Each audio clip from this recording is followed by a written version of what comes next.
guys, this is Junior from the Occidental RC YouTube page and Facebook page.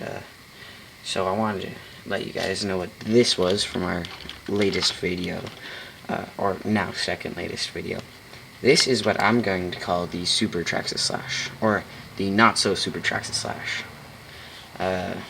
So let's kind of talk about what this is, and I'll give you some pictures to show you what it is, and also I'll talk about some previous pictures I have of it and kind of show you in collaboration what happened that made this what I call the Super Slash. So first of all, you may or may not know this, but it's completely homemade.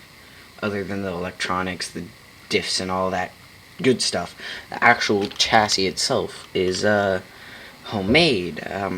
How I made it is I went down to my local hobby shop, Jake's, best place in the world. And then I bought some square brass tubing, some smaller square brass tubing, and some smaller square brass tubing, and some rectangle brass tubing. So let's go ahead and get you a little bit closer up. As you can see here, there's some rectangle tubing, and you know, every joint here is filled with square tubing. And this one's the one right there, the one that holds the servo plate together, that has two squares, one square inside of one square. So that it's all strong. This is a bulletproof chassis. Like, you can't work this in any way. And then I have two brass straps on the bottom which hold it together. The way it bolts up is it has a sheet that goes all the way up to here and has holes appropriate to this plastic part, and it will fill in that area.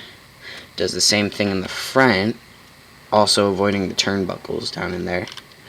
And then on the top here, it's got a metal bar which goes from the top plate all the way back to the mid plate with the triangulation here.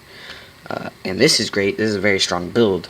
But this thing was finished about a week ago, but I've had the idea since the beginning of the summer to do this, and I did the drawings. I've refined the drawings so many times, and me and my grandfather inside of his shop finally started working on it, and it took us a week to get it done once we finally got on to starting it. And we did soldering onto brass, worked great. Flux sucked it right in. We used a micro torch instead of just a solder iron. I have lots of nice racing tires for this. If you saw our last video, you'll see some footage of it on the track. I got tuned suspension. I'll probably be getting the Pro Line Power Strokes soon here, probably Christmas, because I'm done having these shocks. They bend too much. I've completely shot out the back two. The front two are doing just fine, but you know, might as well replace them all and make it all pretty. I have the RPM A-arms, of course. I also have the RPM rear bumper. I have RPM A-arms all the way around, just to let you know. I got the Traxxas aluminum hubs in the rear. Also the 4x4 drive shafts, a must. These springs here are from the Traxxas Stampede tuning kit. Those were steel. I love them. In the front, you can see I have the Dynamite sway bar. You know, really, it's just another tuning option.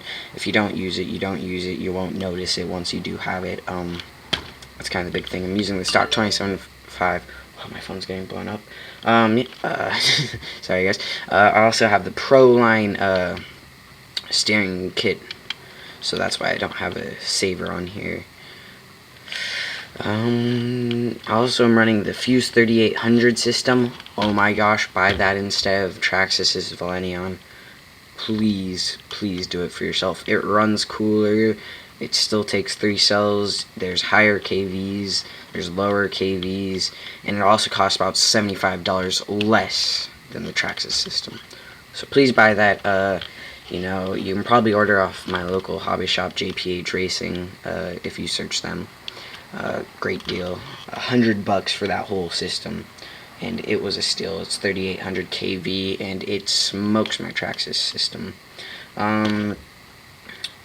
Just to let you guys know the gearing, because I know everybody wants to know that.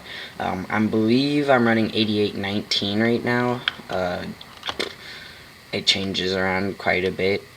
Usually when I'm racing, I'll probably go a little bit lower because it's two-wheel drive. You just end up peeling out.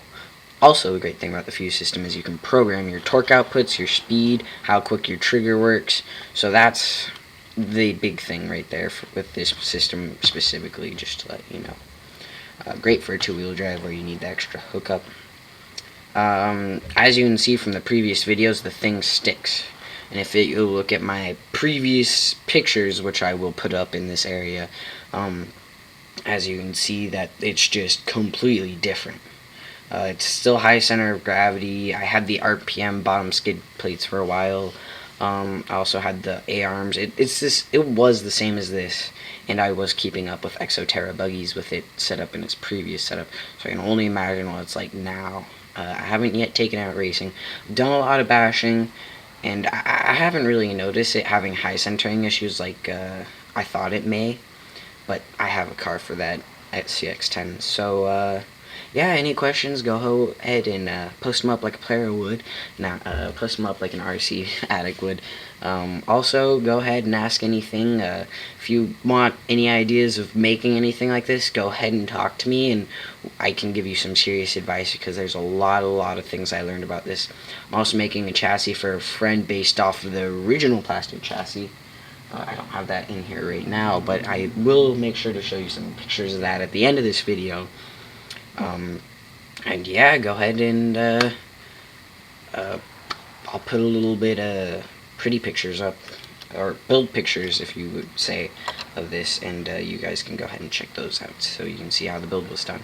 Hope you enjoyed this video. I'll make sure to give you lots of good information on this, because this car is definitely one of a kind, and I hope you enjoyed. Thanks guys. Junior from Oxnell RC Raceway, signing out.